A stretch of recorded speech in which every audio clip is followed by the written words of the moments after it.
So, good morning, all, and welcome to the series of webinar hosted by Numerical Analytics Instrument Private Limited. So, this is the series of webinars. So, today is the last webinar of this series, and today we will be looking at the Python coding basics. So, without a further ado, let's start with the Python. So, now our TI Inspire CX2 CAS and non-CAS calculators are updated to the latest version of operating system, that is 5.2, and we have introduced the Python coding in the TI Inspire CX2. Previously we were having the basic coding, where you can write the code and you can uh, make a function, you can write a code to give a command to rover, give a command to your innovator hub as well, and all these things you can do in the basic coding as well. But why Python? The major question is why we have introduced the Python in the Inspire series. So the main reason of Python to be introduced in the Inspire series is that Python is a programming language that can support student throughout their educational career. Okay, so Python is now the one of the fastest growing programming language in academia and the industry as well. So if you compare the programming languages you have today in the industry, you will find that the Python is the most popular and fastest growing programming language currently. And let me tell you, it is the easiest language to learn. Okay, Python is the easiest language to learn. uh, Now, adding Python to TI Inspire 6.2 platform is the next step in our ongoing support for coding in STEM. So basically, we are focusing on STEM technology currently. So science, technology, engineering, mathematics, we are supporting STEM, and Python is the one of the steps we have taken. So Python introduced in this fall around September. So you should have the operating system of 5.2. So I just want to know uh, how many of you have the operating system 5.2 in their handhelds. Can you check? Yeah, okay, we should say yes. So you can raise your hand if you have the operating system 5.2 in your handheld. So let me just tell you what are the supported calculators and the softwares currently are for the Python coding. So your recent calculator, that is CX2, CX2 CAS. These are the two handhelds that are supported uh, for the version 5.2 as well as for the Python. Okay, then next is, yeah, Abhir. So you have, I think, downloaded. So you have previously raised a query that you don't have the CX2, yeah, that is Python. So now I think you have updated. So what are the softwares that is supported for Python is CX student software, CX CAS student software, and the obviously teacher software as well. And whether you are using Windows, whether you are using Mac operating system, it is supported for you. But the older version of Inspire series CX handheld, they are not supported. Okay, so those who have the older version of the handheld, uh, Python is not supported in that handhelds. Okay, plus the iPad application, so Python is not supported in the iPad application as well. Okay, so if you have iPad and you are using the iPad application for the Inspire, so it is not even supported there. Okay, so coming forward, now most of you don't have the operating system and don't know how to download the operating system. Okay, the latest operating system, that is 5.2. So what you do, you just need to go to the education.ti.com website. Okay, so let me just show you how you can download, and then we'll proceed to what are the function of Python, how we can add a page for Python, and how we can write the coding as well. So we'll see in the consecutive time how we can do that. But before that, I just want you to know how you can download the latest operating system. So this is for 5.2. In future, let's say we introduce the newer version, you can download this latest version in a similar manner how you can download the 5.2. So now let me just open the education.ti.com website, and let me just share the screen with you guys. So yeah. So now you can see my screen, that this is a education.ti.com website, and from here you can download the latest version. How? Just go to downloads. You can see the download menu is above here. Here you can see that all software OS and apps. Above this you can see TI-Nspire CX update. So if you want to download any other software, you can just go to here, all software OS and apps as well. But I want the updates, so I have to go to TI-Nspire CX updates. So you just click TI-Nspire CX update, and you can find a new screen that says upgrade to TI-Nspire CX technology. Okay, here down below you can see you have the operating system for TI-Nspire calculator, TI-Nspire CX softwares, whether it is premium teacher software or a student's CAS or non-CAS softwares. So if you are using CAS handheld or CAS software, you can download it from here by choosing either of the options. Now I want to upgrade my calculator. So I'll click upgrade now. So just click upgrade now. A new window will pop up which says what are the handheld you are using, which of the handheld you are using. So if you are using CAS, non-CAS, but remember CX and CX CAS, the older versions, the older calculator does not support Python coding. Okay, so but you get a newer update. We have updated few of the we have removed few of the bugs, and we have updated some of the features of CX, older version of the calculator, but Python is still not supported here. But yes, basic programming is still supported by CX and CX CAS. Okay, so you can do programming in the basics. So basics is also a language. Okay, so here if you have you are using CX2, just select that. Now it asks you which software you are using. So if you are using CX2 model of handheld, you must be using the CX student software, not the CAS one. Okay, so CAS one comes with the CX2 CAS. Okay, so select that, and then it asks you whether you are using Innovator Hub. uh, if yes, then you click on yes. If not, then click no. Okay, so just continue. So it will. Okay, so I have one Q&A.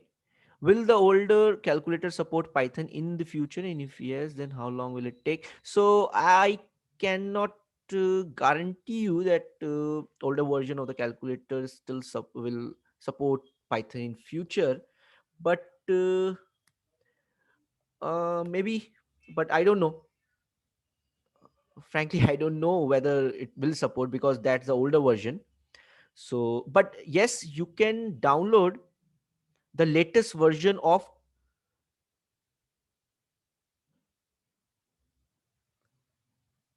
Yeah, in who is that anonymous, but yes, Mr. John Paul will be teaching the future webinars for your curriculum based activities.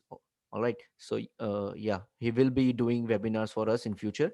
So he had the last webinar last week. So yeah, he will be. So I was telling you that yes, in future maybe the calculator supports, but I don't know whether Texas Instrument is working on that or not. But yes, you can download the latest version of the software. Okay, student software will support the latest version. Okay, you can download the CX student software latest update for that. So here down below you can see TI-Nspire CX student software. So this software is now get upgraded to 5.2. So if you are using the older version, you can now upgrade it to 5.2. But yes, handheld will not support the Python older version. So from here you can download the operating system 5.2 for handheld, as well as for the uh, software. Okay, so this is the way how you can download the software. Okay, so let's just go back to our presentation. Okay, now you all have upgraded to the latest operating system 5.2. Now you can see when you add a new page, or you click to add a new page by control I, or you can control just click page to add a new page, you can see down below it should say add Python. So down below it should say add Python below program editor. So previously it was only up to program editor, but now because you have upgraded to 5.2, so yeah, Vyom, do you have the latest operating system that is 5.2? Can you check whether your handheld? Okay, Vyom. So let me just rewind because Vyom joined just now. So okay, Vyom, what you need to do, you just need to, let me just share my screen. Okay, Vyom. So what you need to do, you just need to open education.ti.com. Okay, you just go to education.ti.com website. Here there is a menu says download. Inside this download, you have one option called TI Inspire CX update. Okay, because you need to update your software as well as your handheld operating system. So just click updates. It will take you to this page where it says you want to upgrade your calculator, your software, or older version of the calculator. But if we have the latest version of the calculator, latest model, we will click update now. Okay, just click update now. Now it will ask you which handheld you are using. If you are using CAS, select CAS. If you are using CX2 non-CAS, select non-CAS. Then it'll ask you which software do you use. Okay, so if you are using student software without the CAS functionality, you select that. If you are using Innovator Hub, well and good. If no, okay, press no. Okay, so this you can download for the both as well. See, you can download for the both as well, but it will be redundant to download both, because if you are using one handle, you just need to download for the first one. Okay, so I'll unselect that. Just continue. So it will open the window where all the downloads will be available for you. So here above, download TI Inspire 6.2 graphing calculator operating system version 5.2 is there. So if you want to upgrade your calculator, you just need to download. If I click this, if I click that, so my file will get downloaded. Here you can see it is 13.5 MB file. It gets downloaded. Okay, and if you want the software as well, you can just click the any of the two version. If you are using window or if you are using Mac, you can click for Mac, and if you are using window, you can click for window. So it will get downloaded as well. This is for the softwares. Okay, but above is for the handled. So most of you have you are using handled, so you can download the version from here. So now your file has been downloaded. Now uh, how you upgrade your handheld, that's the question. Now that you have downloaded the latest update file, how you update the handheld? So let me open my hand software. So let me open my software. So now this is my software. So now what you will do, you'll connect your handheld via USB cable to your laptops, or if you are using your computer, desktop computer. If you are using your desktop computer, you connect your handheld to that. If you are using laptop, connect the laptop to that.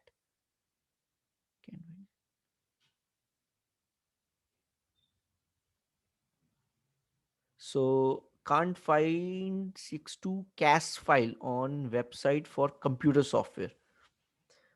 Mm, yeah, okay. So see, I told you, I told you, I told you, if you click. See, it's all matter of a click. So if you click this TI Inspire CX CAS student software, if you check this uh, option, the CAS version of student software you can download. It will be downloaded. CAS version of student software. Okay. So if you select CAS student software, the CAS version will get downloaded. Okay. So now if you continue, so now below you can see TI Inspire 6 to CAS student software, and its icon is in blue. So now if you click this download option, the CAS version of student software get downloaded. Okay. So I think I have answered your question. Okay. So this is the way how you can download. So now how you can upgrade your handle via using the student software. So if you connect your handle with the software, if you connect, then after connecting, then go to tools. Okay. Then go to tools. As soon as you connect your handheld with your laptops or a computer, and when you go to tools, you can see install OS. Now here it is disabled. I cannot click install OS. Why? Because I have not connected my calculator or my handheld with the laptops. So here, as soon as you connect your handheld with a software via USB, this option install OS will get enabled. Okay. Then you can click on installed OS and find the file where you have downloaded that file, and just double click, and it will automatically do all the things for you. Okay. So this is the way how you can download and install the latest operating system for the handheld. I think this is pretty much clear to everyone. If anybody have any doubt, just write it in the chat. Okay. Or in a Q&A. So now moving forward. So yes, so now you have downloaded, you have upgraded your handheld, everything is smooth and fine. Now you can see, or you can find, when you add a new page. Okay. When you open a new document and add a new page, you'll see a new option called add Python down below. Okay. Down below the program editor, you can see the add Python. Let me just show you in my software that you can easily be. So now if I press menu, it says press menu to add a new page. You can see down below there's an option add Python. Okay. So this add Python or a Python page will get updated for you. Okay. So once you download, do we need to no. This is what I told you in the last webinar as well. Once you download the software, once you install the software in your laptop or computer, you don't need to put a license key again. Okay. It will automatically fetch the license key from your previous version. Okay. So no need to put a license key again, but remember, do have the license key with yourself. Okay. Many of the students forget the license key where they have put. Yes, Vyom, let me just unmute you. Yes, Vyom,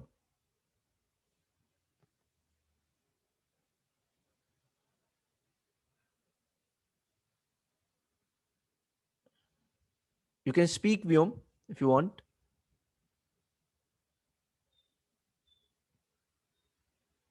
or you can. Yeah, nothing. Okay, no issues. So yeah, so once you download and once you install the operating system or a software in your laptops or computers, you need not to put any license key again. Okay. So it will automatically fetch for you. So good question, but yeah. So now you can see the Python will be available for you in this. So many students or many uh, industries professional, they are preferring Python over other programming languages because Python one Python is very easy to understand, very easy to use.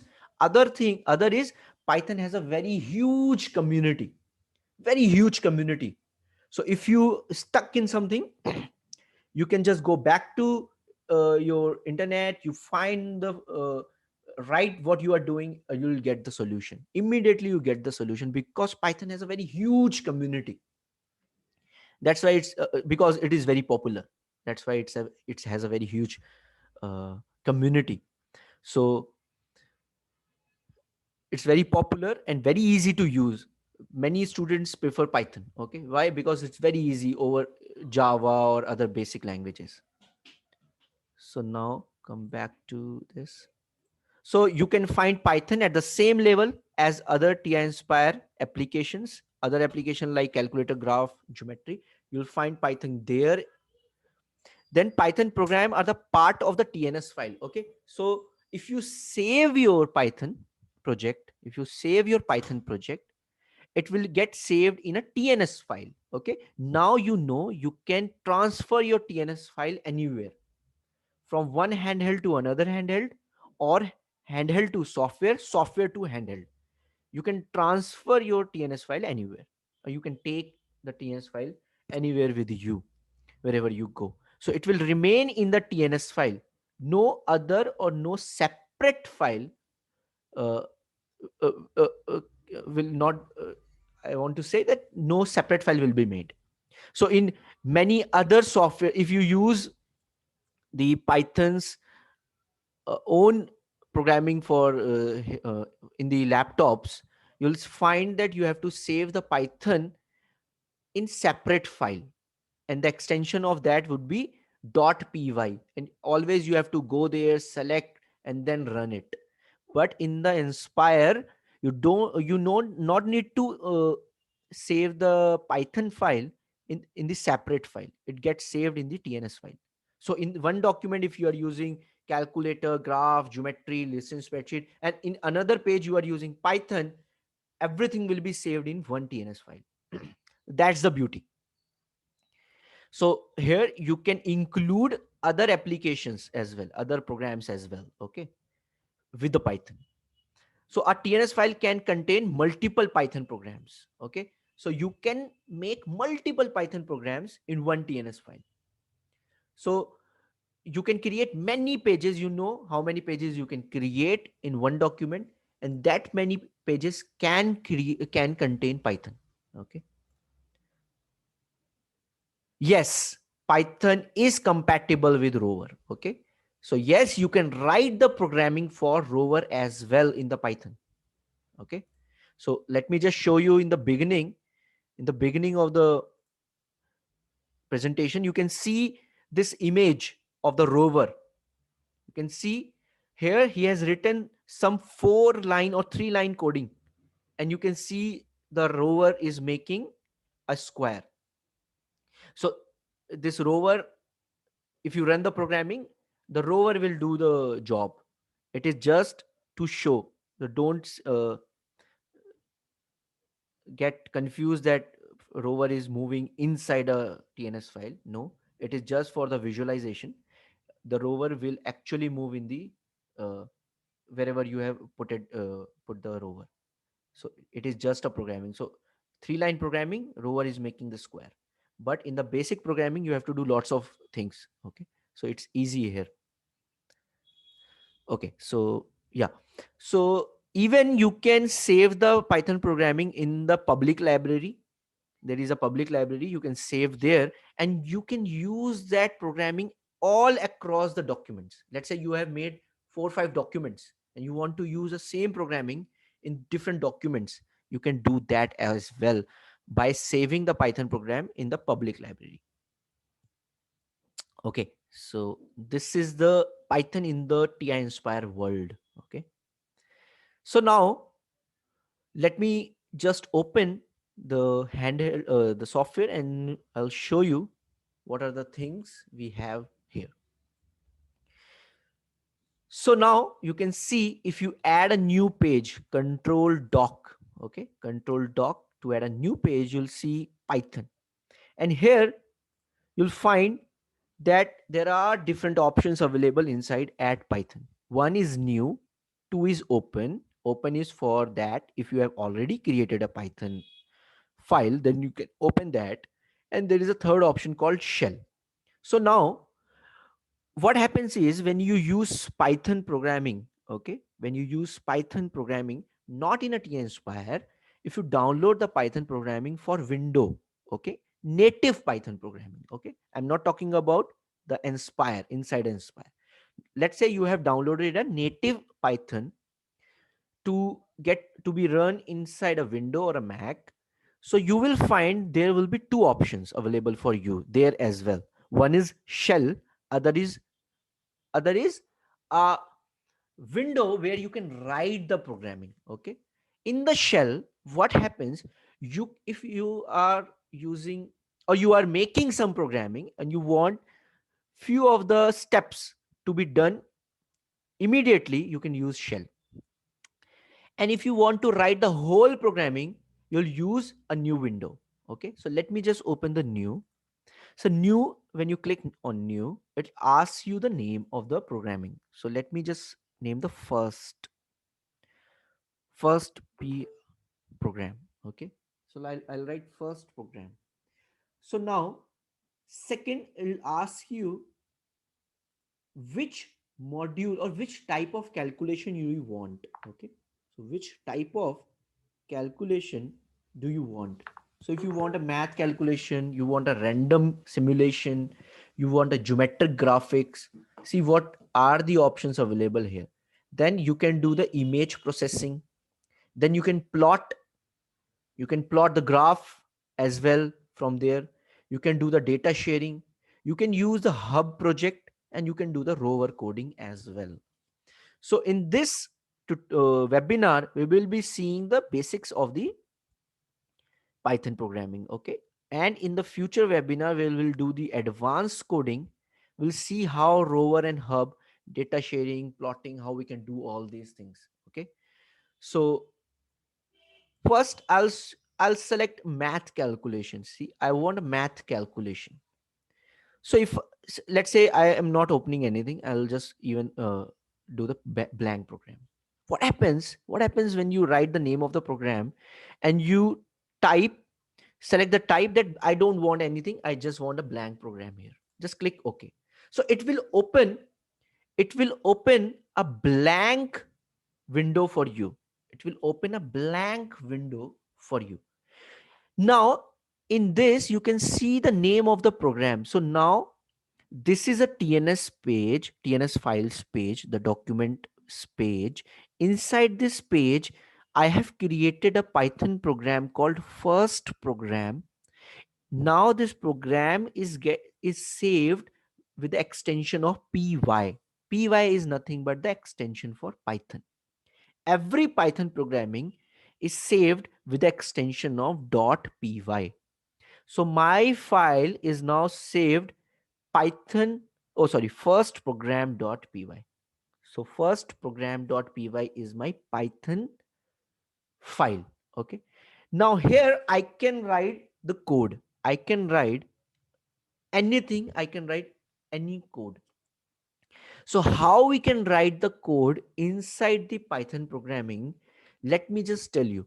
So before I write the programming in the Python, I want to show you how you can uh, make the objects, how you can make a variable, how you can solve the mathematical equations, how you can do all those things in the Python programming. So let me open a new page, and this time I'll open a shell. Okay, I'm not opening a new page, I'm opening a shell. So now shell will let you do all the Python programming you can even do in the shell. But if you want to run that programming again and again, you have to create a new page where you can write all the codes. Now in the initial uh, when the webinar started, I told you that Python programming is very easy. How? Let's see. In the Python programming, if you do 2 plus 2, hit enter, it gives you 4. Immediately it gives you the result 2 plus 2 equals to 4. So this easy is the Python programming. You need not to mention anything. What is 2? What is that 2? What is plus? Nothing. You just wrote You just write 2 plus 2, it gives you the answer 4. Let's say I say 9 minus 8, it gives you the answer. If you hit enter, it gives you the answer 1. So if you are using your handle, try doing 9 into 3. Try doing 9 into 3. Hit enter. What it gives you? Hit enter, it gives you 27. It multiply 9 by 3. Okay, so it immediately gives you answer. So it's like a calculator. Here you can see, you'll find that its shell is something like a calculator, but it's not. It's more than that. How? I'll just show you. So now you can see plus means plus, minus means minus, subtract, then multiply means multiply. How? What about you want to do 9 caret? See, you want to do 9 raised to the power 3.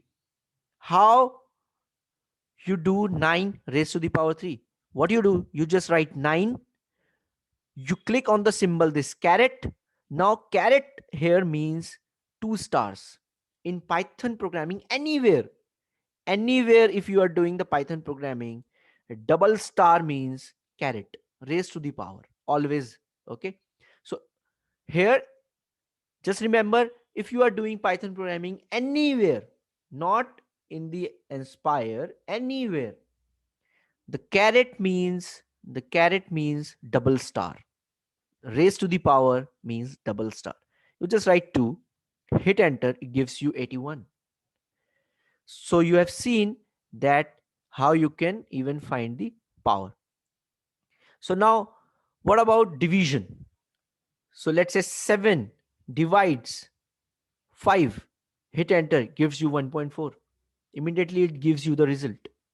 Okay, then what about the quotient? If I divide 7 by 5, let's say you are on calculator page. Let me just open a calculator page here. Now what you want, what if 7 is divided by 5? What would be the quotient? And you want to find it inside a calculator page. What should I use? Can anyone tell?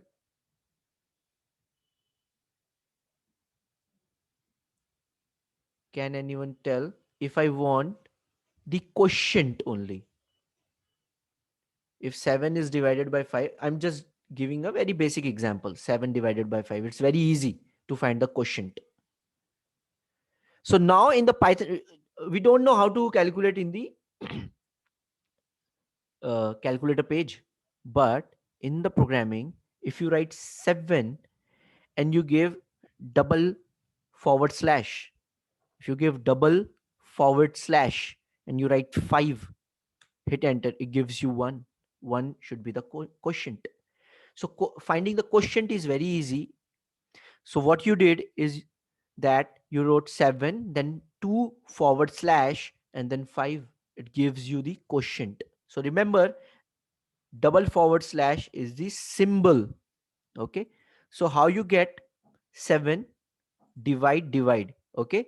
So how you get 2 forward slash is by clicking divide 2 times. Let's say there is a question called 15265. What is the question when this number get divided by 27? You just write divide 27, hit enter, it gives you the quotient.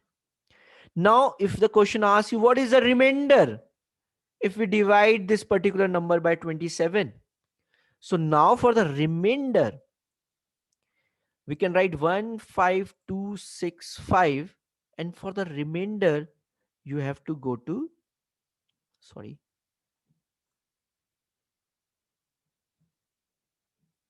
so you have to use the percent sign. Okay, percent. So you have to use this percent sign to find the remainder. So if you write 27 now, hit enter, gives you 10. So 10 would be the remainder. 565 would be your quotient. Dividend is there, divisor is there. Okay, so this percent sign will give you the remainder. Okay, So this is the way you can do the basic operators. Single forward slash means division, double forward slash means quotient, and percent means the remainder. You can do in your handheld as well. Okay, so now what if I want the value of sine pi by 3?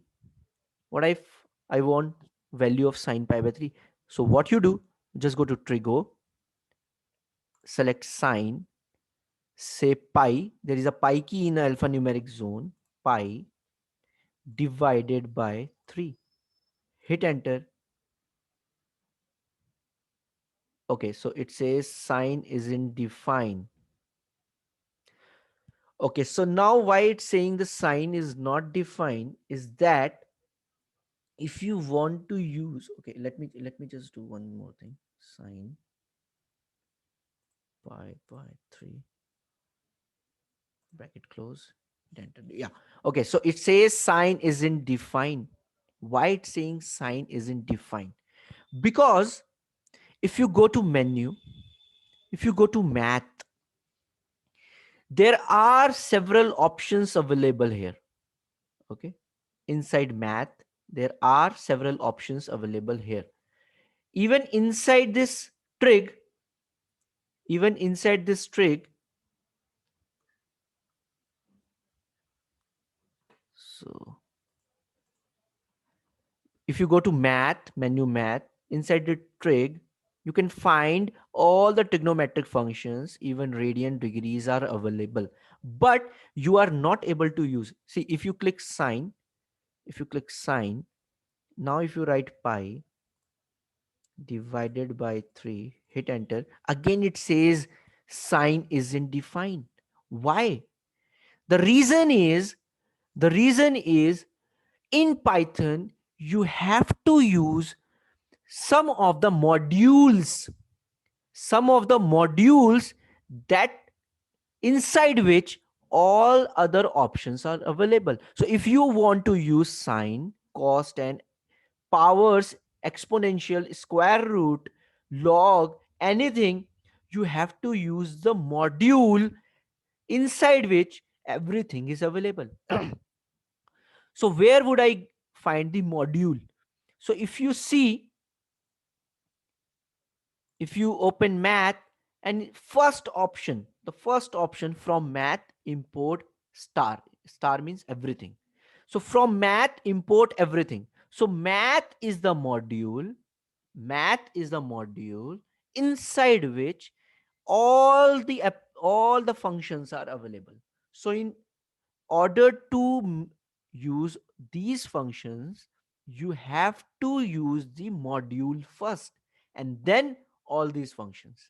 So if you are writing any code, in that code, if you are using sine, cos, trigonometric functions, exponential functions, you have to import, you have to import the module first. So first you have to select the module. Which module do you want? I want the math module. So you go to menu. So let me just escape everything. So here, when I was using sine pi by 3, it was saying that this is not defined. Okay. So what I'll do, I'll go to menu, I'll go to math, I'll go to first option from math, import everything. So now math module is imported. So now the math module is imported. So now if I select sine pi by 3 again, go to menu, go to math, go to trigonometry, go to sine, select this and say pi divide 3. Now hit enter. It gives you the value of sine pi by 3. Previously, it was not giving me the value. It gives me an error. So what I did, I selected the module in which sine is present. Okay. So now if I want to do, go to math. Now if I want to do square root, I can even do the square root. Let's say 72. I can do the square root as well. So just remember, if you are making a program, so we will see how we can make a program as well. So this is the shell. So I told you that shell is not only to use the operators, okay, that you can do these things. You can even import the module and use the function present inside the module. So I imported math. Now I can use every function that is being present in the math. And what are the functions? Here are the functions. Okay. So let's say you want to do exponential, or let's say you want to do power. So let's say base. So value 100, base 10. Okay. Hit enter, it gives you 2. Okay. So you can do log as well here of any base, any value. So by this you can do the math. Now, the first thing we have seen how to use operator, or how to use operators, plus, minus, divide, division, and then remainder and quotient, everything we have seen. Now, also we have seen how we can import a module and use the function present inside the module. Now, what if I want to print a value? What if I want to print a value? So to print a value, you need to go to menu. Okay. There is one option called building. We'll see each and every. I'm just going to show you how you can print. So input, output, print. We'll see one by one every options. What are the options available? So here, if you write anything in between inverted commas, say print me, hit enter, the print me will get printed. Okay. So if you select the option print, and inside that print, if you write anything inside a inverted comma, that thing will get printed. So now this is what all things you need to remember while doing the basic coding in the programming. Okay. To do the operators, you need not to import anything. To do the mathematical operations, you need to import the mathematics module. To do the printing, you just need to write print, and then inside that, in the inverted commas, write anything you want. It will get printed for you. So now come back to the new page and start making a new program. Okay. So what program should we make? Uh, what about the basic program, Heron's formula? Okay. We'll make a Heron's formula. Okay. The three sides of a triangle is given, and you need to find the area of the triangle. Okay. So let's say I'll say this program as Heron. Okay. Heron. Now I'll say okay. I'm not doing anything. I'm just clicking okay. Click okay. The blank page will open. Everything we will write. Everything we will write. Okay. Now I want to make a program, Herons, where I'll just give them three values. One is for A, B is for B side, C is for third side, and it will calculate the area for us. Okay. So now if I go to menu, we have several options available. Okay. So when I talked about the modules, let me just show you what are the modules we have in Python. So in Inspire, we have two types of modules. One is built-in module. So whenever you download a Python, these four modules will be available for you to use. Okay. One is math, where you can use all the special calculator function called like sine, square root, absolute values, etc. Then you have the second module called random. So if you want to generate some random values or random numbers, you can use this. Then you have a module for complex number. Then you have a time measurement function. Okay. So there is a module for the time as well. Then you have a modules that has been created by the Texas Instrument. So we have created some of the modules for you. These are the customized modules. These are the customized modules specifically for the particular function. Let's say you want to do coding in Rover. So you have a module for that. That is TI Rover. Okay. You want to do coding for Hub. So you have a Hub coding hub module for that. Then if you want the variables that you have created, see the beauty of the Python and Inspire. What we did, we interlinked the Python variables with the system's own variable. So what I mean to say is that you can use the Python variable anywhere.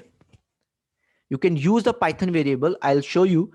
We can use Python variable anywhere in the document, whether it is a graph page, whether it is a list and spreadsheet page, whether it is a calculator page. We can use the Python variable anywhere, and vice versa. We can use the system variable that you have created, let's say in a calculator, on a graph, a list and spreadsheet, anywhere, that you can use in the Python as well. So for that, there is a module called system. Okay, for TI system. Then you can plot the functions. You can plot the function using the plot library. Then you can draw the geometric graphics as well. We will see in the advanced when we'll do the Python advanced, we'll see how we can do all these things. Then we have a image processing. uh, it is a very popular module in Python, that is for the image processing. So many of the medical association or medical professionals, they use the image processing. Okay, but so in Python it's very easy to manipulate the images as well. So these are the modules available. 4 modules in build, 6 modules TI has created for you. Okay, so come back to the handle. So now there is a several options available when you click menu, because the TI Inspire is menu driven. So several options are available for you. So first is action. Here you can add a new page, open. You can even create a copy. You can rename it. You can close. You can go to setting. So setting is for the font size only. So we can reduce or we can increase the font size. Default is 11. So accordingly, you can change the font size. So I'll put it 11. So I'll escape, hit OK. So again, if you go to run, so let's say you have created a small program and you want to run it. So you can run by clicking run and first option, or shortcut is Control R. Or let's say you have made a program and you want to check the syntax. You can check the syntax from here. And even you can directly go to shell. If you click, it will take you to the shell. Okay. So let me open the Herons. So now other is edit. Here you can indent, you can dedent. We'll see what are these things. You can comment, uncomment by pressing Control T. You can insert a multi-line string. Let's say you have made a program, but you want to give this program to another person, where you want to explain everything. What are these steps you are doing? So you can use this insert multi-line string and you can write what are these steps. These strings will not get uh, compiled when you run the program. It is just for your sake of understanding what you are doing. You can write everything. Then you can go to beginning, you can go to end, you can jump to top, bottom. These are the things you can do in edit. Then there are some built-in functions. These are the built-in function. Here in the first option, function, you can define a function. We will definitely going to see this. Then there is an option written. We'll see what is this. Then there are some okay. So there are some controls where you can use loops. You can use the condition. So if condition, if else condition, do this if this happens, do this if this not happens, that is if condition. So Q&A. Yeah, what is Python shell? Yes, Python shell is used to run the Python programming. So what you do in the if you write the Python programming here, if you write the Python programming here, the Python programming get run inside a shell. You can run the Python programming in this shell. And also you can do small calculation, small uh, programming you can also develop in the shell as well, just to understand that what you going to make would run or would be good. So you can do in the shell as well what we have done here. Okay, so let's say I want to do log. So first I'll check whether log is working or not, or whether it will be good for me, then I'll include this in the programming, main programming. And yes, finally the shell is used to run this. If I want to run this herons.py, I have to use the shell. Okay, then in the built-ins there are some controls we have seen. There are loops, for loops, while loop. Okay, then there are some operators, less than, greater than, less than, equal to. So if you want to use these things with the uh, conditions, you can use it from here. Then there is the option list. So we can even create a list, we can save that list, we can find the length of the list, we can find the maximum in the list, we can see, or you can explore as well. Then there is a type, integer, float, round, you can do the round, complex, everything. And then there is option input output.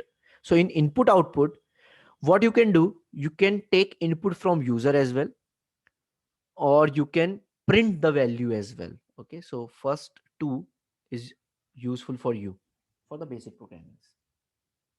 Then you have already seen the math. This is the math module you have already seen. Then there is a random module. There is a random module from where you can have the random values or sequence to be generated for you. Then there is another library called plotlib. This is the module where you can draw the function. Okay, so these are the advanced modules available for you. Then you have for the hub, for the rover. Here you can write the coding for rover. Very easy. Import the module, go to drive, say forward 10, so it will move 10 centimeter or 10 meter for you. Okay, so rover coding, we'll see rover coding is very interesting. So now the here you have more modules: system module, draw, image processing, time, and then complex mathematics. So these are the menus. And yes, you have a variables here. So it will show you the variables in the current program as well as in the different programs what you will make here. So now everything is being explained to you. Now start with the programming. So what I want from you, open a new page, add a Python programming, open a new page, add a Python programming, click new, write heron, write heron, and click OK. So if you do with me, it will get, you will be understanding more and it will be fun, and you can ask question in between. So write, add a new page, add a program, Python program, and write the name heron. And when you click OK, when you click OK, it should open a blank window.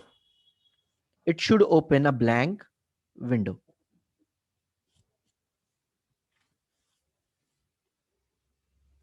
So just write it in the chat that you have created a new Python program, Heron.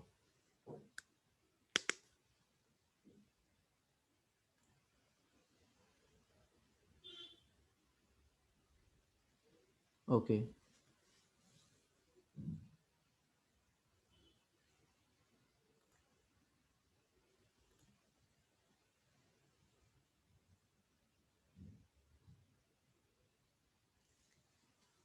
Just write it in the chat that you have created the page.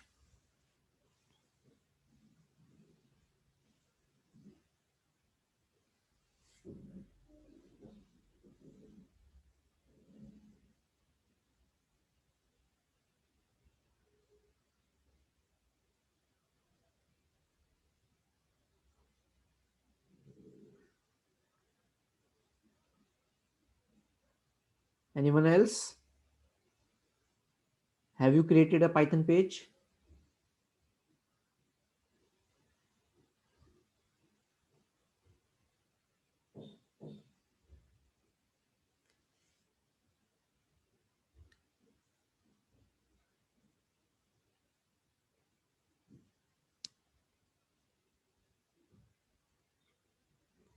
All right. So what I'll do, I want a function that will calculate the area of a triangle in which three sides are given. This is the basic requirement. Okay.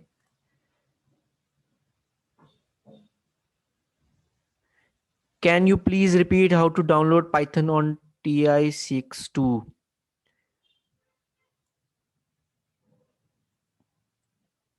Okay, so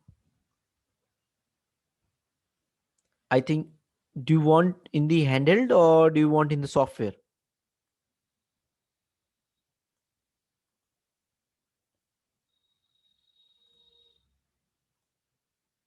I think Swati, if you can answer how this anonymous can download the Python software, so it will be easy for me. Handheld, okay. So, What, Hassan? I didn't get you. Swati, there is a question in Q&A. How to download Python on TI62? So, can you just answer in the Q&A? Yeah. Okay, yeah, Yeah. okay, fine. So now I want a function that will calculate the area of a triangle in which three sides are given. Okay. So to do that, we need to press menu. We need to press menu. Then go to build-ins. And there is an option called functions. Okay. Because I want a function that will calculate that will calculate the area of triangle where the three sides are given. We'll go to function and the first option is define. The first option is define. So when you click one in your handheld, click one and then one.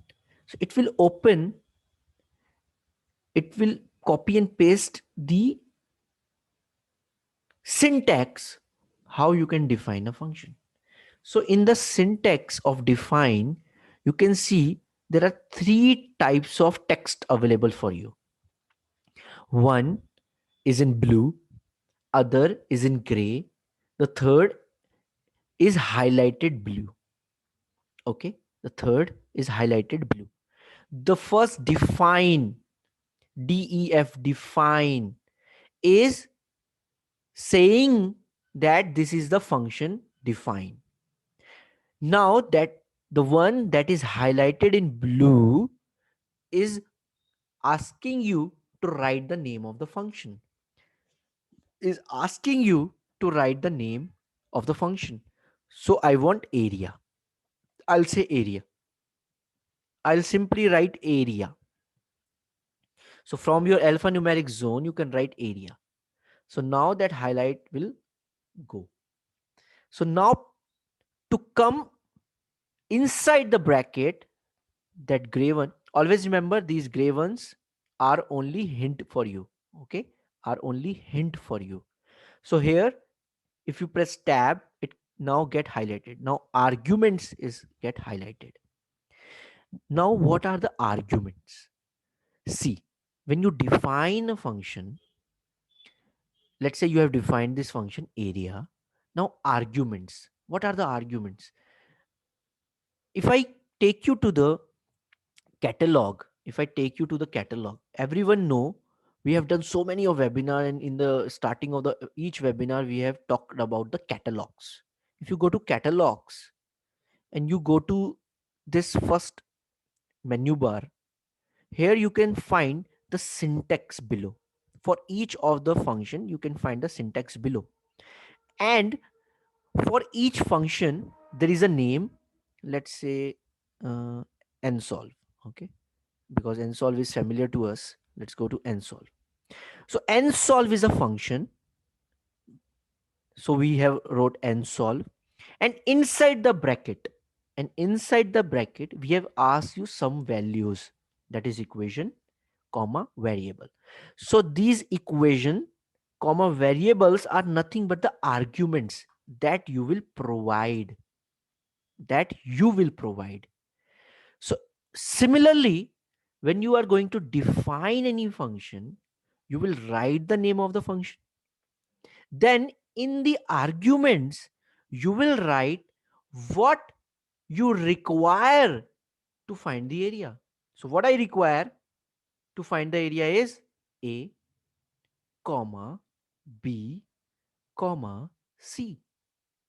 What I require is A, B, and C. So I'll write A, comma, B, comma, C.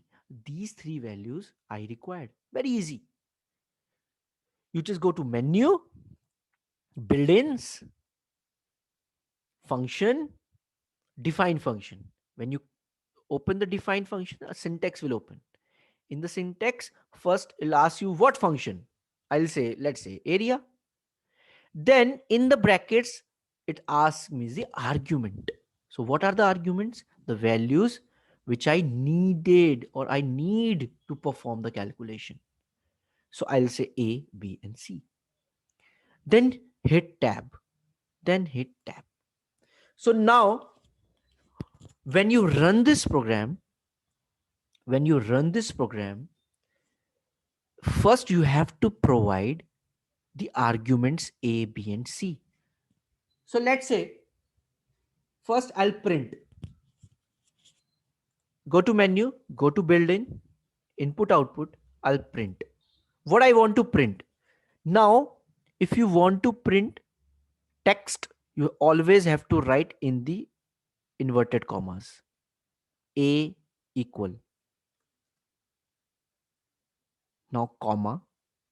Always remember when you are printing multiple things, if you want to print multiple things, let's say I want to print A and A equals to, there must be some value. So I'll give A.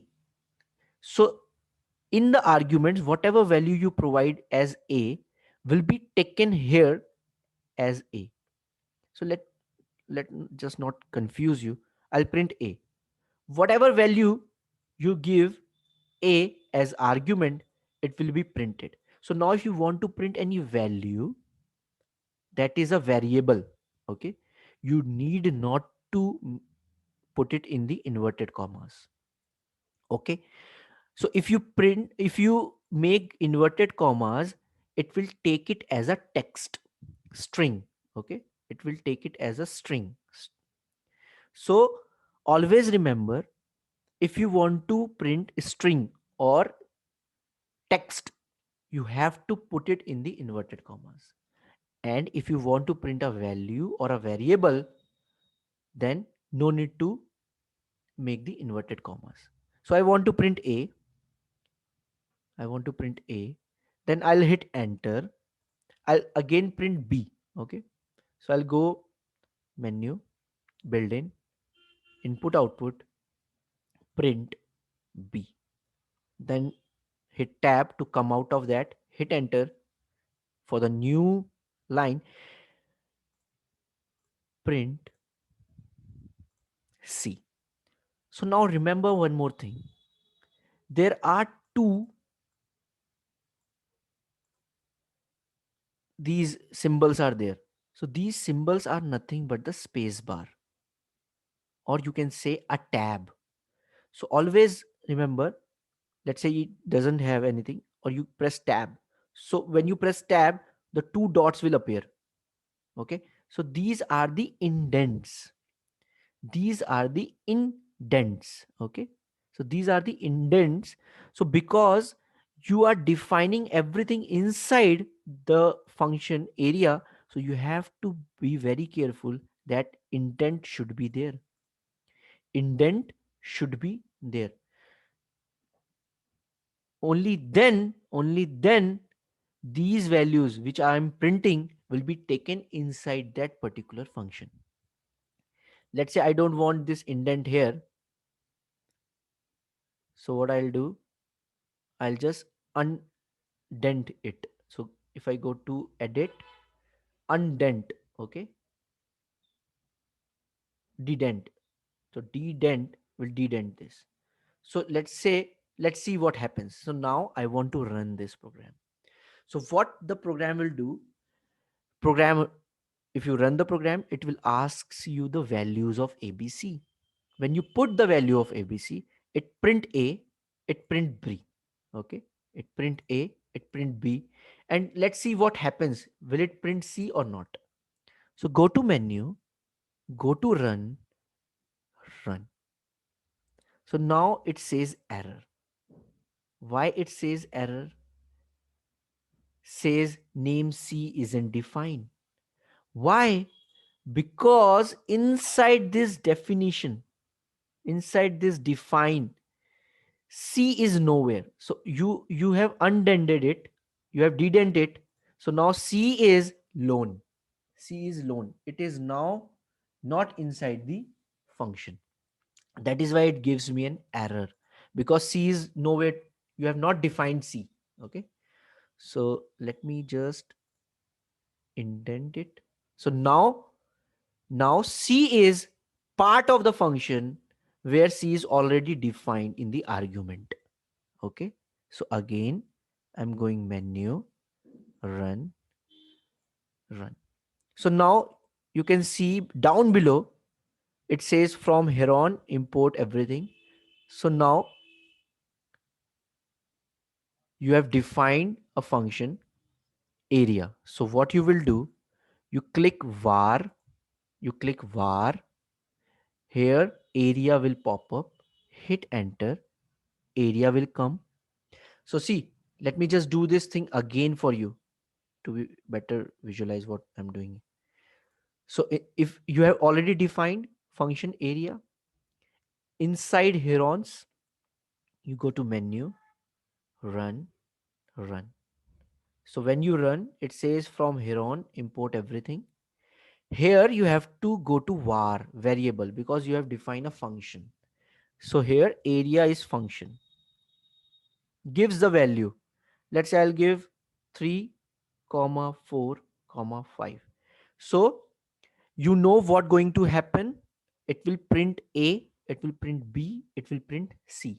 Hit enter and you can see it will print the value 3, 4, 5 for you. So now my what I'm doing is correct. I am in a correct uh, path, on a correct path. So I have defined ABC, I have printed ABC, it get printed as I wanted. So now what I'll do, I'll just comment it out. So what I'll do, I'll go to edit, and there is an option called comment uncomment. So I'll comment it. Comment means now the function will no longer run this print C for you. Similarly for B, what I'll do, I'll go to edit, comment. So you can always press Control T. Always press Control T, and again if you press Control T, it will uncomment for you. So Control T is a shortcut. So now come down. Now you have to, now you can see my cursor is not in the definition, in the define function. So what I'll do, I'll hit tab. So it will take me in the function. Okay. So now what I want area to be calculated. So how we are going to do that? Uh, okay. So first we'll find the semi perimeter. Okay. So the beauty of this Python is, if you are defining something, so first I have to define the semi perimeter. What is semi perimeter? So you just write S.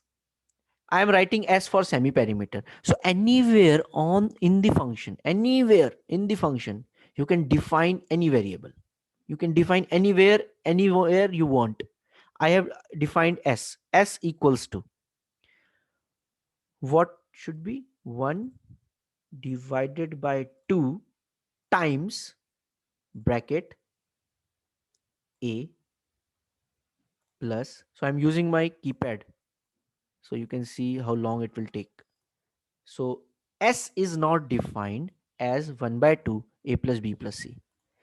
So now if I hit enter and write print, so print command is pretty much used to see what you are doing. You can see by running the program whether you are doing the right thing or not. So I'll write S because S is my variable, is not my text. Okay, so now the program, what it do, if you provide ABC, it will add those values and make the half and print the half value, that is semi perimeter. So I'll write control R for run, var to select the area. Now I'll write 3 comma 4 comma 5, hit enter. It gives you 6. What it did, it added all the three values and divided it by 2, so it gives 6. So now what I'm doing is right. So now I'll comment it, come down, hit tab to come inside the function. So now I have defined S, semi perimeter. Now I have to define area. So for area, I'll write area, not A. Why not A? Because A I have already defined. So you can write any name. Okay. So I'll write area. So area will be equals to uh, S. What it is, S times S minus A. So it should be in bracket S minus A, bracket close, multiplied by S minus B, multiplied by S minus C. So now you have defined semi perimeter, you have defined area, but see, uh, area should be in the square root of all these values. So for square root, I have to use a math module. So if I don't want to use math module, what else I can do? The else I can do is I'll make a bigger bracket here. I'll make a bigger bracket here, and I'll take the caret, that means the power 0.5. What I did, I don't want to use the math module here for the basic calculation. So what I did, I made a bigger bracket and then took the value, took the power as 0.5. Okay. Now hit enter. So now what the program will do, if you provide ABC, it will calculate the semi perimeter, then it will calculate area, and then write print source for print menu built in input output print area. So for area, it will print the area for you. Okay. So now I'll run this, control R. So see what happens. Go to var area. Okay. So now give 3 comma 4 comma 5. So we all know 3 comma 4 comma 5 is nothing but the Pythagorean triplet. So it is the right angle triangle. So area should be 1 by 2 times length into breadth. Okay. So area should come 6. Okay. Hit enter. I'm hitting enter. Area is 6. Area is 6. Now, what else I can do? Here in the print command itself, I can write a text as well. So I'll write area of triangle, close this bracket, comma area.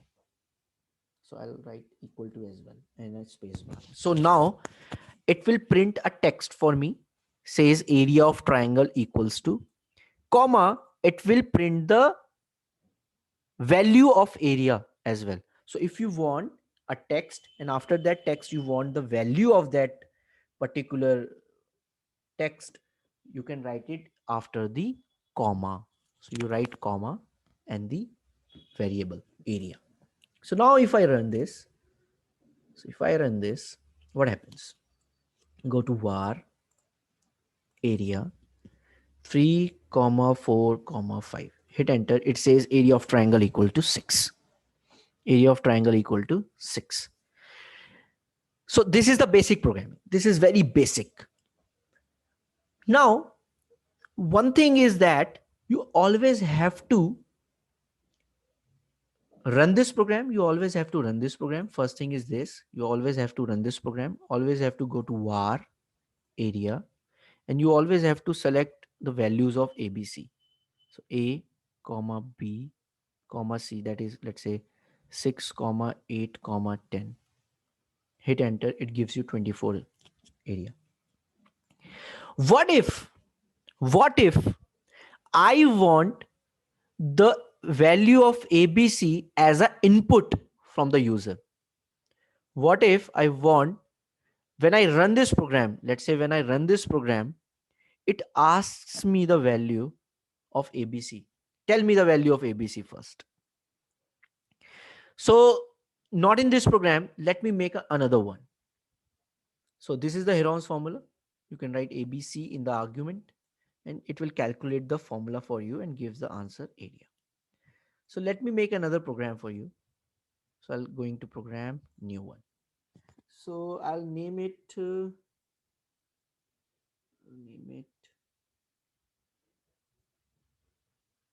simulation. Let's say simulation. Okay. So I'll giving the name simulation. Blank. Open. And what I want in this simulation is, let's say you have two dice. Okay, two dice you have, and you roll it, and you roll the two dice, and in the two dice the numbers will come. Okay, 1 to 6. Any of the numbers can come from the 1 to 6. So let's say in first die it comes 2, in other die it comes 4, and you calculated the sum and wrote in the paper. And the same thing, the same simulation of throwing the dices and writing the sum, you are doing it for the 1,000 times. And after all the calculations, the teacher asks you to make the graph of it, to make the histogram of it, to better visualize what the sum is coming up and do the simulation of that. So for that simulation, what we require is, first we require the two dice that will give you 1 to 6, 1 to 6 number when you roll it. Okay. So what I do, let's say I'll do die 1. Okay, I'll just writing a variable. So you can write variable anywhere in the programming you want. Let's say I wrote a die 1 equals to, now I want a number from 1 to 6. When I roll it, I want a number from 1 to 6. For that, I want a random number module. For that, I want a random number volume module. So random number, what it do, it will give me a value from 1 to 6. Every time I run this program, it gives me a different value, random value, but from 1 to 6. So for that, you have to import random module. So first what I do, I'll just import the random module. So go to random, import this. So it says from random, import everything.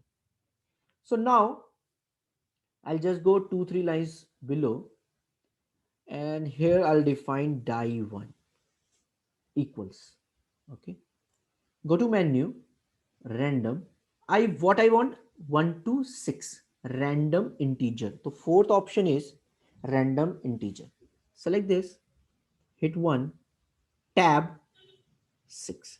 So now it will generate a random integer from 1 to 6. Okay. How can I verify this? How can I verify this? You just print the die1 value. Print the die1. Go to input output. Print die1. Okay. So if you don't want to write See, if you don't want to write, so you have defined a variable die1. So if you select var, die1 should come here. You can select it from there as well. So need not to write die1. Okay. So because you have defined die1, it will automatically get saved in the variable list. That is also you can access from here, variables. Okay. So it will give you the die1. So now I have imported a random module. I said that die1 should give me a random integer from 1 to 6, anything. I will print die1. Okay. Let's see what happens. So this is a very short program. So this is very short program that you can do even in a shell. Let me just show you by running this. You can, if you run this, it gives you, see, as soon as I run this, it gives me 6, random 6. So again, you can run this. So go to menu, go to tools, go to run. It says what should I run? You run the simulation. It gives me 1. You can again run this. Go to menu, tool, run. It says what? Simulation. Gives you 4. So every time you run this, it gives you a random value from 1 to 4.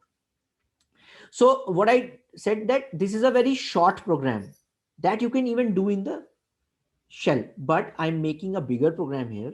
That is why I'm doing all these things. So now what I'll do, I'll go to this die1 and I'll make a die2 as well here. Okay, I'll make a die2. So I don't want to write everything, so I'll copy this.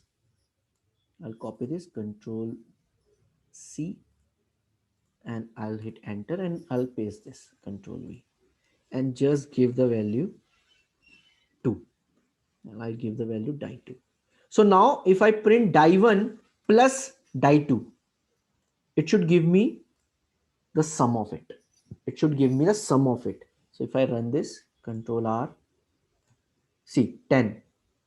Then again Control R 5, Control R 7, Control R 10. So as soon as you run this, it gives you the sum 5. Okay, so this is what the simulation looks like, very basic. Okay, so I have not automated anything currently. So we have made die1, we have made die2, we have printed the sum of it. So let's say I don't want to print, I will save this sum as a sum.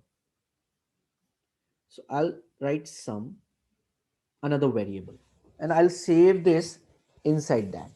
Okay, so I have generated a random die1, die2, random values. I save the sum as sum. Okay, sum of die1, die2 as a sum. Okay, now what else we can do? So now the question was, you have to do it many times, you have to do it 1,000 times. So for that, if you want to do anything uh, repeatedly, you have to use the loops. You have to use the loops. Okay, so loops, what loop should I use? So if I say if, or not if, so for, there is a for loop for that.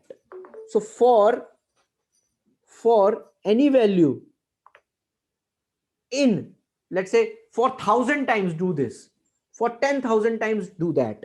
So this is a for loop that you can use to do the simulation repeatedly. So let me just select the for index in range size. Let me just tell you what are those values. So in blue, whatever thing is in blue is the part of the function. Okay, whatever is highlighted, you can change. Whatever is in gray, you can change. So now it is saying that for index, so I'll say for n in size. Now this size is how many times do you want to repeat your function? Let's say I want for 20 times. I want for 20 times. So inside this for loop, there is a block option. So now in this block, you have to write everything. This whole thing you have to write inside the block. So what it will do, let me just write it. I'll just control X. Control X means cut. And here I'll just control V everything. So if it is not indent, just indent it. So it comes inside the for loop. So now what happens here is that for n is index that will start from 0 to 20. Why? Because I have given a range 20. So this is a for loop syntax. So for n in range 20. So n is nothing but 0, 1, 2, 3, 4, 5 and up to 20. What if it will do? So for n equal to 0, it will run a value of die 1. It will throw a die 1 and die 2 and it will say what is the sum. For n equal to 1, it again throw die 1, die 2 and record the sum. Similarly, for 20 times, it will do the same thing. So what I'll do, in the last line, I'll just print. So you can write. If you are using a laptop, you can write it as well. So if not, you just go to input output, print. What I want to print, go to var. So just go to var. Where it is coming? Okay, menu, variable, not coming, so just write some. Okay. So now control R. See what it did. It did print some values 12, 7, 9, 7, 11, 5, 4, 7. It printed 20 values for me. Okay. So let me just go back. So for loop is used to do the things which are repeated. So I want the two dice to get thrown multiple times. Here 20 times. Record the sum, print the sum. What sum is? Die 1 value plus die 2 value and print it. Okay. Print sum. So the sum will get printed. So now you have seen when I run this, it comes very fast. So I cannot able to see. Okay, it comes very fast. So I want a gap. I want a gap between each values. So how can I do this? So there is a module for that, time. So if you go to more modules, there is a module called time module. Here there is an option sleep. So what it does, it will stop for a few seconds whatever value you give and then run, then again stops, then run, then stops, then run. So what I'll do, first I'll import this time. Okay. And here what I'll do, after printing any value, just sleep for few seconds, then print again, then sleep, then print again, then sleep.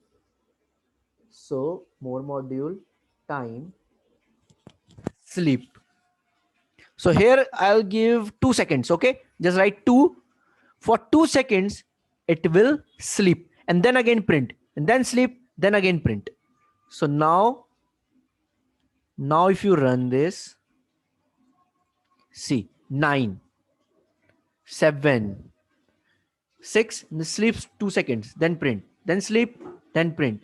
So it comes handy when you are making such a program where you have to show someone or make a kind of program where you need to pause for a few seconds. So to pause, there's an option called sleep.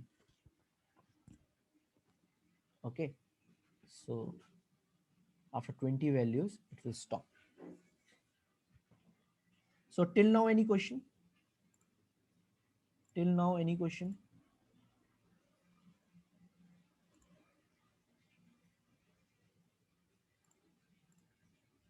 All right.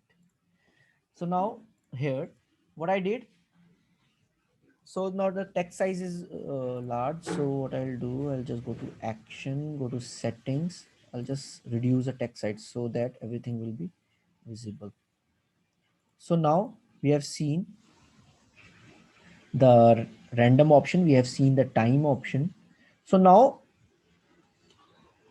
for n in range 20, it will say this. So now every time, every time I have to change the value of 20. Let's say somebody says, no, I want to throw it for 1,000 times and want to see what happens if I throw 1,000 times.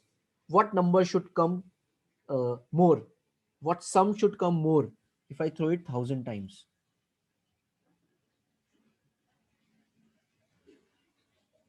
Yes, that's a good question. Let's say you made an infinite loop and you want to stop it. Let's say I give the value of range 20,000. Suddenly I give the value 20,000, let's say. Control R. So now it will run 1,000 times. So what you can do, you can press,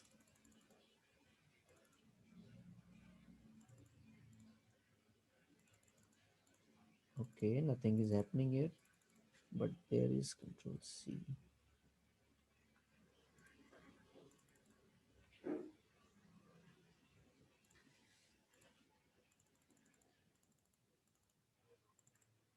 Okay, nothing is happening. What? But I think it should stop by pressing escape. Why it's not happening here?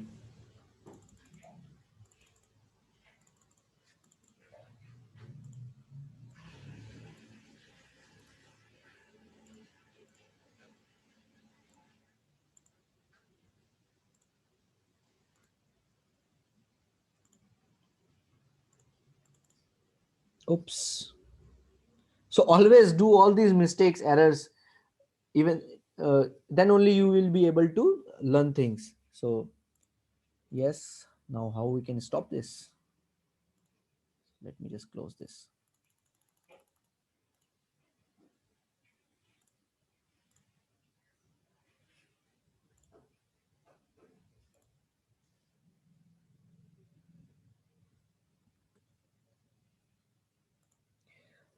Let me just check from the manuals how we can stop this. So you do have the programming guidebook available for you. Okay, so you do have the programming guidebook available for you. Is it visible? The guidebook is visible to all.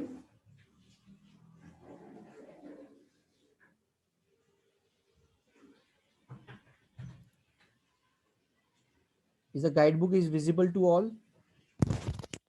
Hello, am I audible? Can anyone tell? Yes, is it visible? So here you can see you have a Python programming guidebook for you to as a resource where all the functions are explained. Okay. So let me just check from here whether it is given for infinite loop.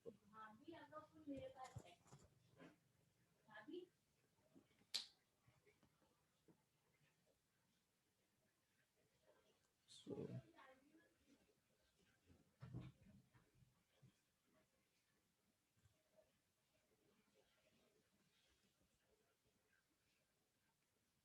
yes, until the escape is pressed. Okay.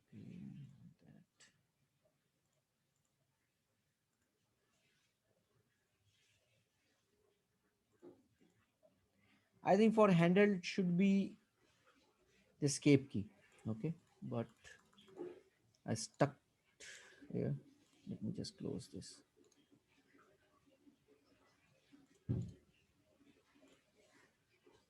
Wait, guys.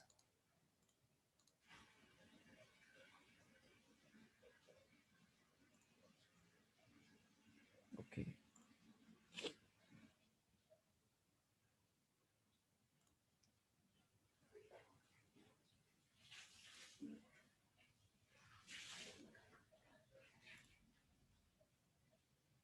So I have to stop this by just closing. Okay, so it doesn't happen in my software, but should happen in the handle. You have to press escape. Okay, so simulation, let me just fast forward it, make it what I want a random simulation, math random. Here I want time. Okay, so now die one, that is random integer from 1 to 6. Let me just fast forward, make it. Let me just reduce the size. Setting. Okay, so then I want sum. So for die one var, that is die one, plus you can make it die two, die two. Okay, so everything should be inside a for loop. Okay, so let me just make a for loop, build in control for n 20, not the 20,000. Okay, control C and then control V. Sorry, delete this. Indent it, indent it. So where I was, so what I want, so remember, I think for the infinite loop, there must be option escape. So let's say run this for 20 times. Print variable sum. And here I want sleep.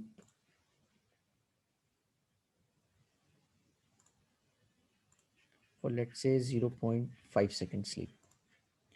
So now if I run this, so if I click escape, so nothing is working.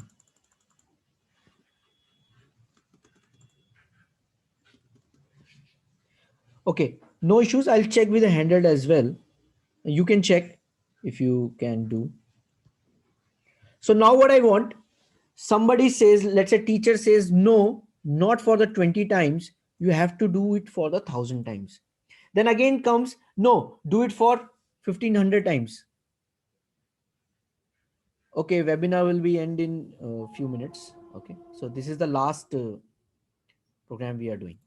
So every time teacher says no 500 times, 1,000 times, 1,500 times, every time you are throwing the dice is changing. Okay, and yes, webinar, this recording will be available for all of you.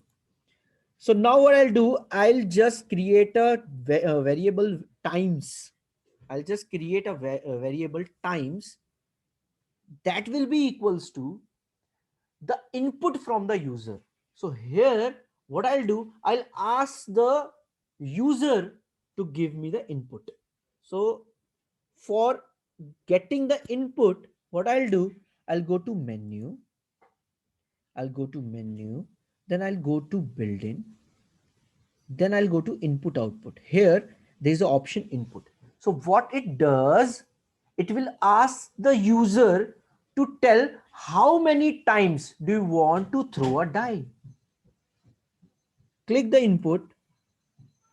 So inside this, the syntax of input is like that. Inside this you can write any text that will be highlighted when you enter the, as a hint, it will be highlighted as a hint. So let's say in the inverted commas I write how many times equals to, close the inverted commas. So now whenever you run this program, first it'll ask number of times. Okay, it will always ask how many times you want to throw a die. Okay, and this times will go as a variable inside the range. Let's say, now write this times. So Now you will provide, now you will provide,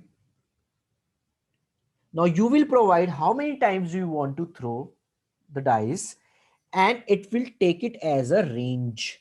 So if I write 500, so the simulation will run 500 times. So now if I run this, now it says how many times, let's say 50 times, click. So some error is there, unsupported type. Yeah. So now the thing is here, in this input, the value what you have inputted is being taken as a string. String means text. So you have to change the text into integer value. So to do that, before input, you have to write, you have to go to built-in, you have to change the type of that. So from string to integer. So just select integer, remove its bracket, and put it here. So whatever value you write in this shell, it will be taken as an integer. That is why you have to write this integer before input. Okay. So whatever thing you input here, it will get automatically converted into input. Okay.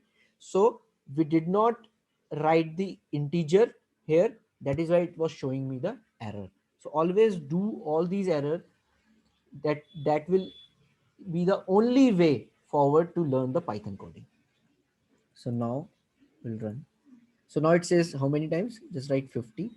Now it will run 50 times. Again, control R.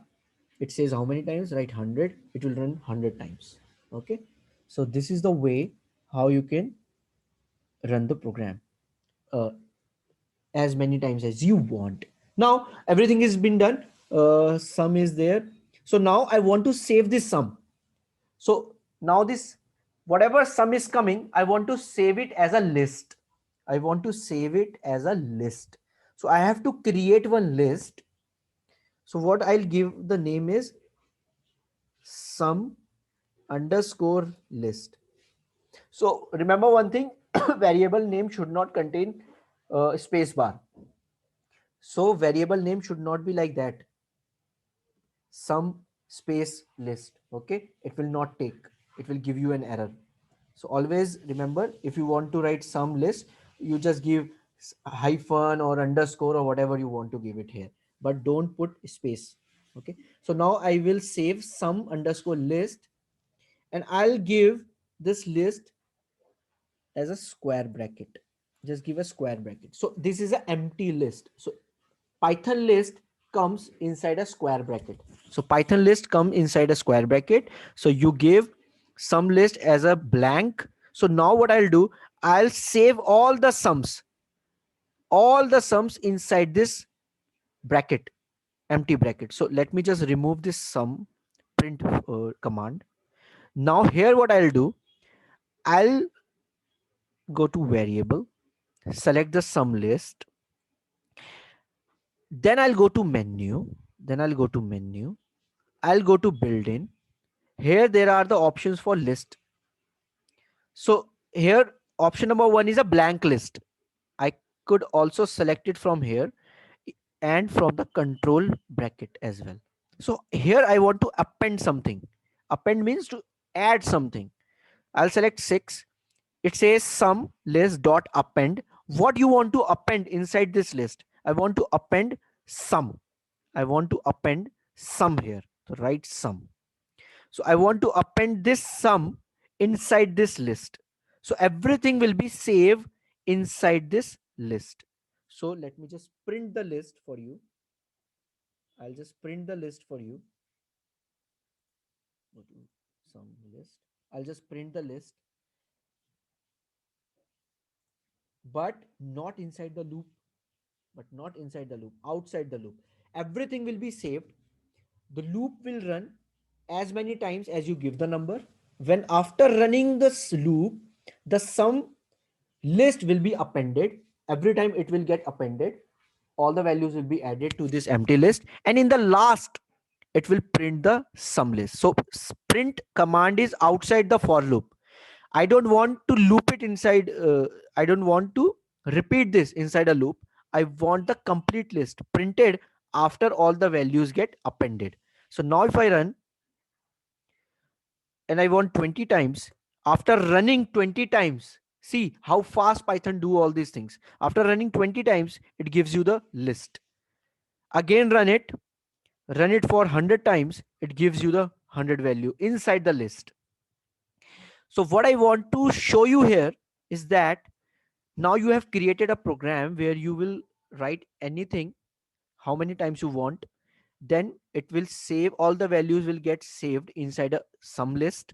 Sum list was get printed because I wanted it to get printed, so I'll just comment this print. I don't want to print. So okay, I don't want to print this. what i want I want this sum list. I want this sum list to be used in the list and spreadsheet page, data and statistics page. So I want to use this inside the data and statistics page. Okay, as a variable, so how I can do this? So what I'll do, I'll just import one module here first. So go up, import a module. In more module, TI system, import a module, TI system. Okay, this is a system module where you can save a value, save a list, do all these evaluation of the function. So this is TI system. I've imported this here down. What I'll do, outside the loop, okay, these all things are outside the loop. Now loop will append all the values of sum inside the sum list. Now I want this sum list to be saved, in the memory, so that I can use this list in the data and statistics page. So now I'll go to menu, more module, TI system. Here I will store the list. Here I will store the list. Click this, store the list. Now it asks you the name. It says name of the TI Inspire. So what you are using in Inspire, give the name. So I'll say X values. So those values will be my X values, X coordinate. Hit enter. Now it says what is the Python list, name. I'll say sum list. So I'll click var sum list. So sum list is my Python list. Okay. X value is my TI Inspire list. Okay. So now if I run this, I'll say 2000 times. It gives me nothing. Okay. It gives me nothing. Okay. But as soon as I open a or add a data and statistics page, you can see all the values. So now if I click and add X values, it get something like this. You get something like this. And in the Y, what I'll do, I'll just go to menu, plot type, I'll say histogram. Okay. So now histogram is now been made. So here in the frequency, you can see the number of times the maximum value is coming is this 7. Okay, 7 is the value that is coming the maximum times. So even you can change the frequency to percentage. Here if you go to plot properties, histogram scale, you can change it to a percentage. So you can easily visualize that 17% or 16.45%, 7 is coming this much time. Or even you can visualize everything here. So now the most beautiful part of it is, let's say on this particular page, data and statistics, I'll add, or I'll make a layout, select layout 3. And in the layout 3, I'll add, or I'll open a shell. Okay. I'll open a shell. Here, I'll go, menu, I'll go tool, I'll go run. And it says what you want to run. I want simulation to be run. Hit enter. It says how many times? You give 20,000 times. Just look at your graph, how it changes. See, does it change? It says variable storage failed. Some problem is there. So go back. Is there any problem? I don't think so. Variable storage. Okay. Storage fail. Let me just run it again. Control R. Menu. Tool. Run this. Okay. Menu. Tool. Run and run this simulation. Let's say 30 times. Okay. Smaller. See the graph. How graph is changed. So you have interlinked the Python with your TI Inspire pages. Again, run this tool, run simulation. Let's say 2000 times. See how the graph changes, how the histogram is changing. So by this, you can even connect the both things, the Python with your documents. You can connect. All right. So this is the way you can create a program step by step. Create program step by step. First, what you want, print it. Second, what you want, print it. Do all these things while visualizing what you are doing. All right. So this is it for the today's webinar on the Python basics. So I hope I cleared all the basics. How you can do, you can explore things, you do errors, make error. Any question? How to make the Heron program? Okay, we did see that. I think we did see that. So you can go. I will share the recordings. We'll share the recordings. You just go and you can visualize how you can. We have done this, so you can check. Any other question? So okay, if you have any question, you can write it. I want to share you the resources. What are the resources available? So the resources available for the Python programming is the 10-minute Python coding, okay, to explore the basics of Python. So on the TI Inspire 6.2 or TI website, education's website will have the 10 minutes coding. So let me just share you how you can open that. So if you go to the browser, yes, here. So browser, if you go to, wait, resources, and in the resources, I think not professional development and code.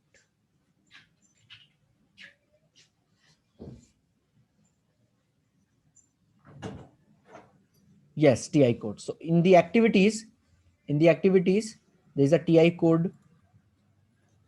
So if you open the TI code, you can see the TI basic is the older one.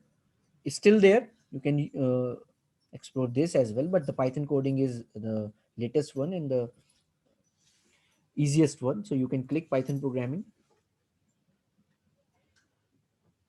You can select Python with TI Inspire 6.2 technology.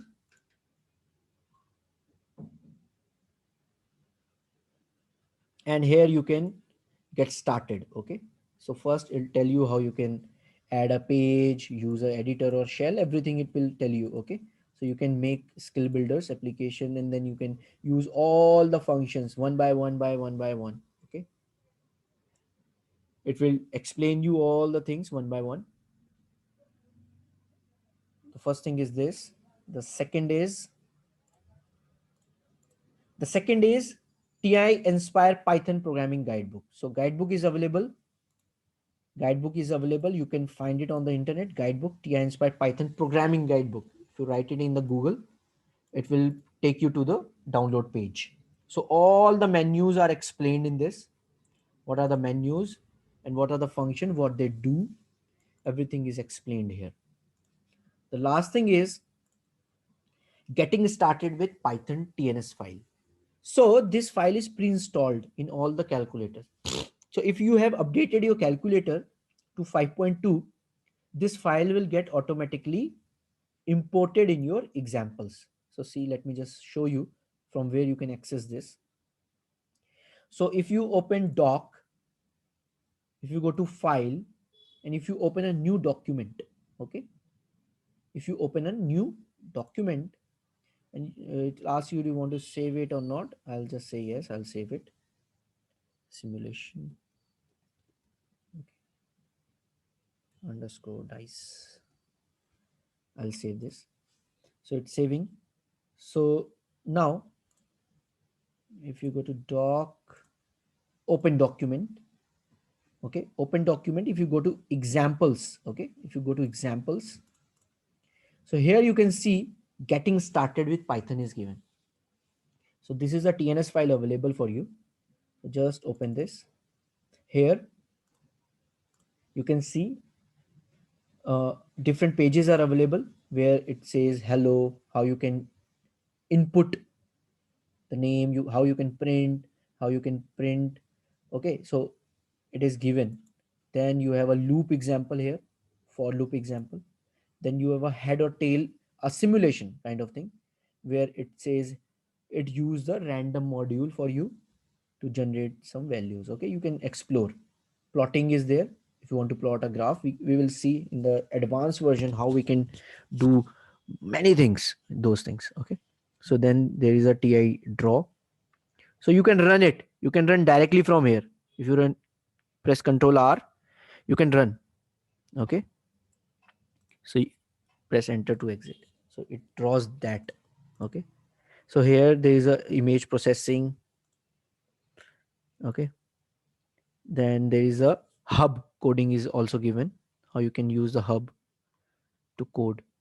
Okay, so these are the examples given in the getting started with Python TNS file that is already available, pre-installed. Okay, if you open document, in the example it is pre-installed for you.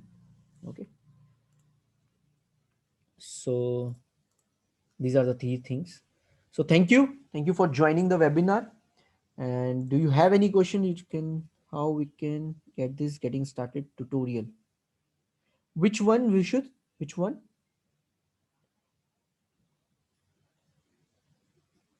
The Python one inside the that TNS file, or are you talking about the TNS file? I didn't get you. Yes, okay. So let me just again share the. So if you open your handheld, go to documents, open your handheld, go to documents, go to file. Okay, let me just first.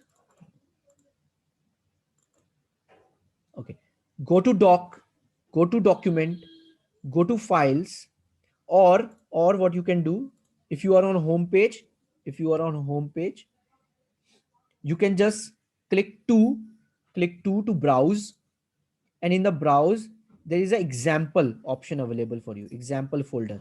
Inside this example folder, inside this example folder, there is a file called getting started with Python. Hit enter, it will open a file for you. Okay, so I only have the normal getting started file. I don't have the Python one. Do you updated your did you update your calculator to 5.2? It should come.